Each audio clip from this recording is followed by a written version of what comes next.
एक इस प्रकार सत्य घटना है। भोजन करने के बाद एक उसके घर में कोठरी जैसा था, उस कोठरी में जाता था और थोड़ी देर रहता था, फिर बाहर निकलता था। उसकी पत्नी परेशान कि कोठरी में क्या करने जाता है रोज। एक दिन छिप के देखने लगी तो देखा कि जाता है, एक बक्सा खोलता है, उसमें से एक साड़ी निकालता है, साड़ी को ऐसे से छूता है और फिर उस बक्से में रख के चला आता है।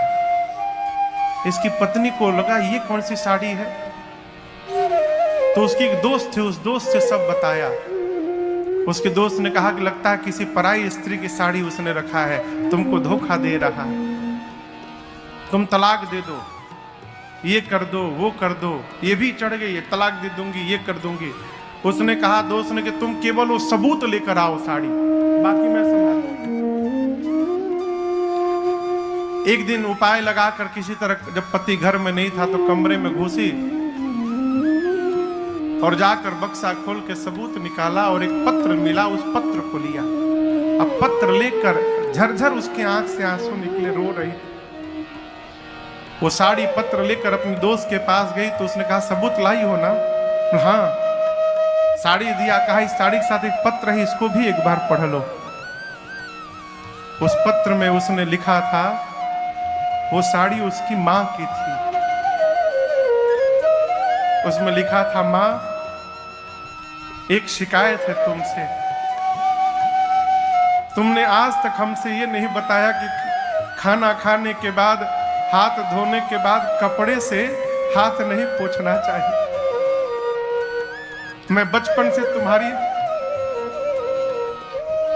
साड़ी में ही हाथ पोंछता रहा, तुम तो चली गई लेकिन ये आदत नहीं गई। जब एक दिन तुम्हारी बहू की साड़ी में मैंने हाथ पोंछ दिया तो उसने मुझे बहुत जोर से फटकार लगाई, कहा ये बुरी आदत है।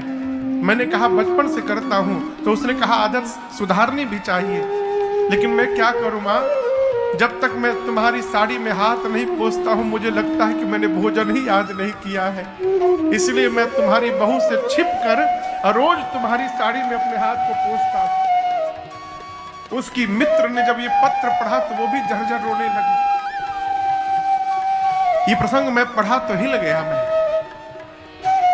मैं बार बार निवेदन करता हूं, भगवान बाद में, जन्म देने वाले माता पिता पहले भगवान है। जिसके माता पिता प्रसन्न नहीं है, भगवान कभी उस पर प्रसन्न होने वाले नहीं।